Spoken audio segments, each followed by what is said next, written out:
bienvenidas a esta serie, un enfoque práctico sobre cómo transformarte a ti y a tu vida. Primer volumen de la serie. Preguntas y respuestas con el Dr. Joe Dispenza, investigador, orador, médico quiropráctico y autor de bestsellers, reconocido por el New York Times.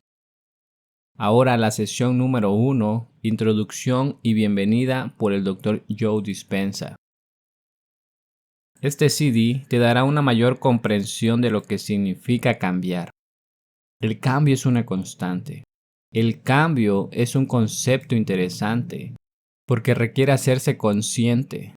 Requiere decidir quién quieres dejar de ser. Y ese nivel de conciencia exige una cierta cantidad de esfuerzo mental y control.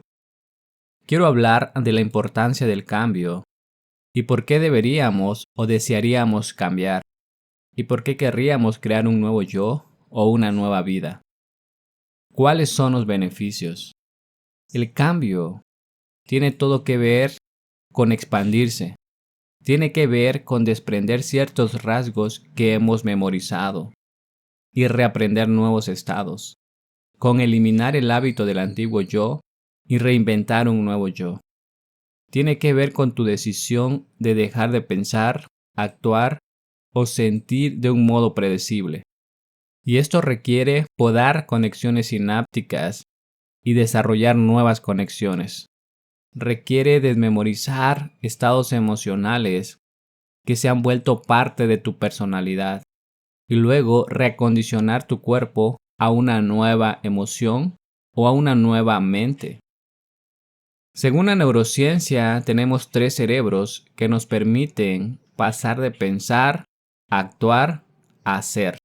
El cerebro pensante es la neocorteza, y cada vez que aprendemos algo nuevo, se crea una nueva conexión sináptica en nuestro cerebro pensante. Y la neocorteza, ese cerebro ondulado que se ve en la parte exterior del cerebro, nos permite obtener información de nuestro entorno.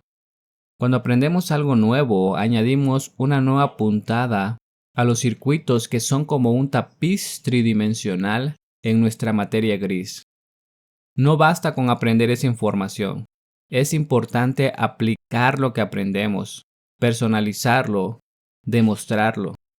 Tenemos que tomar lo que aprendimos intelectual o filosóficamente, el conocimiento que hemos adquirido y ponerlo en práctica, personalizarlo, demostrarlo, cambiar algo de nosotros mismos y cuando lo hacemos, vivimos una experiencia nueva. La experiencia enriquece al cerebro, porque cuando vivimos una experiencia nueva, todo lo que vemos, olemos, saboreamos, sentimos y oímos, nuestros 5 sentidos están recibiendo toda esa información del entorno. Y eso envía un torrente de información al cerebro, mediante 5 vías diferentes, lo que causa que miles de neuronas se organicen para reflejar el suceso. Estas neuronas se empiezan a reflejar el entorno y a producir sustancias químicas que envían señales al cuerpo.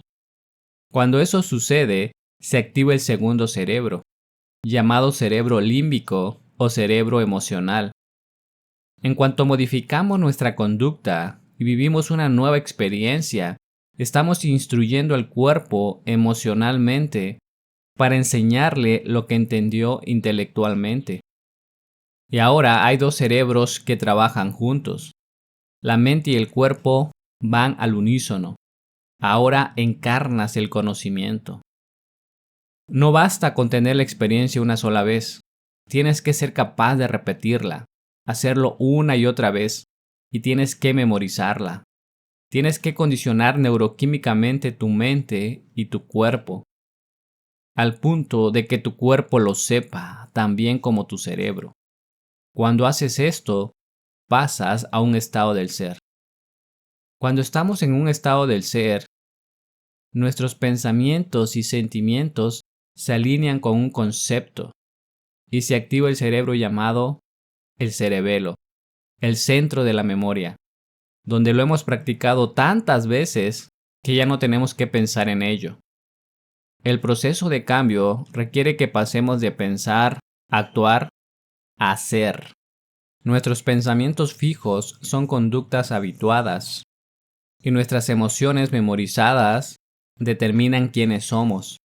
Y el campo cuántico tiende a responder a quiénes somos, no tanto a nuestros deseos o a lo que queremos, sino a quiénes estamos siendo.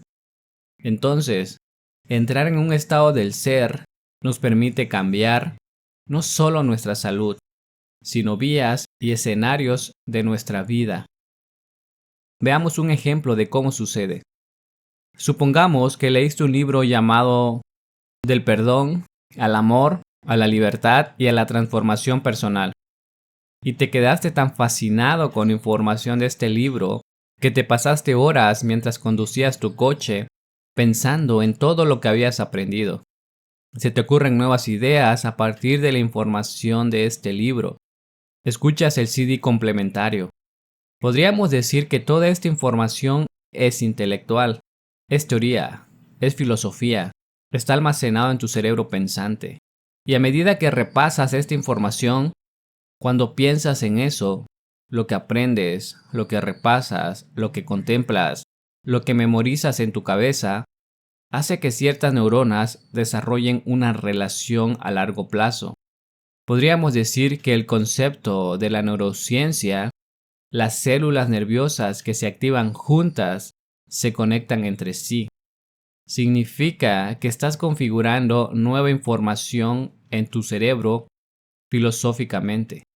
Has leído ese libro, has repasado toda la información e instalaste el hardware para reflejar lo que has aprendido. De hecho, cada vez que pensaste en eso, cada vez que repetiste esos pensamientos en tu cabeza, estabas recordándote a ti mismo y reforzando esos circuitos. Si decimos que cada vez que aprendes algo nuevo, se forma una nueva conexión en tu cerebro, podemos decir que recordar es mantener y sostener esas conexiones. Mediante el proceso de repetición, estás en verdad reforzando esos circuitos para que permanezcan en su sitio por más tiempo que solo unos momentos. Toda esta información está almacenada en tu cerebro pensante y resulta que te han invitado a una fiesta de tu trabajo. Y cuando piensas en ir a esa fiesta, estás muy entusiasmada porque en las últimas semanas estuviste compartiendo con tus amigas la gran información de este libro fantástico que leíste. Toda la información está en tu cabeza. Todavía no la sientes, pero has pensado mucho en eso. Podrías contarles a tu familia y amigos en la cena lo que es perdonar, cómo amar, qué es la transformación personal. Podrías darle consejos a tus mejores amigos en una fiesta y podrías convertirte en un excelente filósofo. Pero sigue siendo teoría.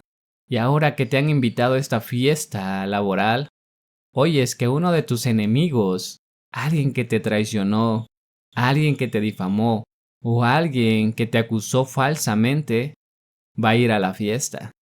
Y en cuanto oyes que va a ir a la fiesta, empiezas a pensar como el antiguo yo.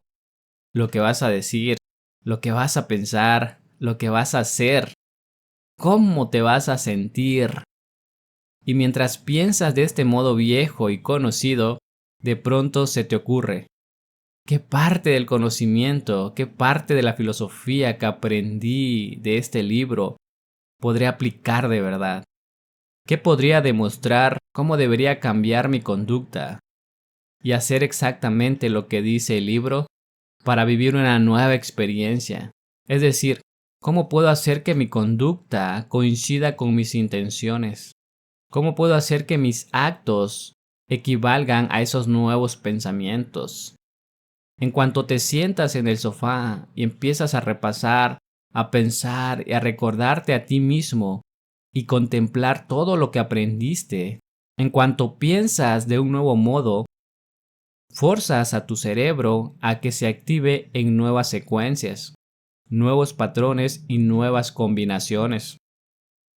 Y cada vez que el cerebro funciona de modo diferente, se forma una nueva mente. Tu proceso de contemplación está creando literalmente una nueva mente. Y si lo haces suficientes veces, estás instalando el hardware antes de que suceda la experiencia. Ahora tienes algunos circuitos que podrás usar cuando vivas esa experiencia. Mientras conduces a la fiesta y te recuerdas quién quieres dejar de ser, cómo quieres dejar de actuar, qué sentimientos ya no vas a sentir. Cuando piensas en eso y te haces consciente de esas tendencias inconscientes, el solo hecho de que lo estés repasando está impidiendo que ciertos circuitos se activen. Y un principio de la neurociencia dice que las células nerviosas que ya no se activan juntas dejan de estar conectadas. En otras palabras, lo que no se usa se pierde. Cuando te haces consciente de esas reacciones automáticas y reflexionas sobre un nuevo modo de ser, al pensar en un nuevo modo de ser, estás planeando un nuevo hardware neurológicamente e instalando los circuitos antes de que ocurra la experiencia. Entonces llegas a la fiesta, ves a tu enemigo y en vez de reaccionar de un modo predecible, decides hacer exactamente lo que dice el libro. Perdonas, te liberas, ya no lo atas a él o a ella al pasado, ya no vuelves a repasar la misma emoción. Y mientras haces este proceso y te acercas a esta persona como tu nuevo yo y realmente pasas por el proceso del perdón, en cuanto lo haces y haces exactamente lo que dice el libro, empiezas a sentir una sensación de amor. Sientes una sensación de transformación personal y libertad. En cuanto pasa esto, vives una nueva experiencia, porque cambias tu conducta. Le estás enseñando al cuerpo lo que la mente entendió intelectualmente. Es decir, el cuerpo está aprendiendo químicamente lo que la mente entendió filosóficamente. Entonces, podemos decir que los pensamientos son el lenguaje del cerebro y de la mente, y los sentimientos son el lenguaje del cuerpo. Cuando haces exactamente lo que se supone que debes hacer y tienes ese nuevo sentimiento llamado amor, este nuevo sentimiento de liberación y perdón, se activa ese segundo cerebro y el cuerpo y la mente trabajan juntos. Ahora sabes y estás encarnando ese conocimiento. Sabes cómo se sienten el perdón y la libertad. No basta hacerlo una vez. No podemos perdonar a nuestros enemigos una vez y decir, soy un santo. Tenemos que ser capaces de repetirlo una y otra vez. Tenemos que memorizar este nuevo estado de ser. Y cuando conectamos neurológicamente ese hardware y luego condicionamos al cuerpo emocionalmente, con el tiempo, al repetir eso, tanto neurológica como químicamente, se activa el tercer cerebro llamado el cerebelo. Y ahora hemos pasado de pensar, actuar, a hacer.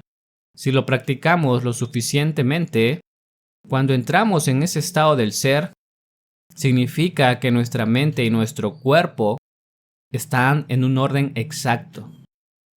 Experimentamos un nuevo sentimiento.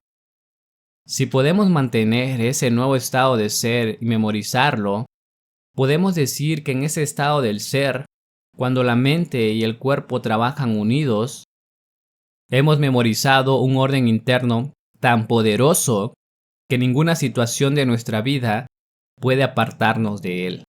Y es entonces cuando en ese estado de ser, el campo cuántico de nuestra vida empieza a fluir como resultado de lo que somos.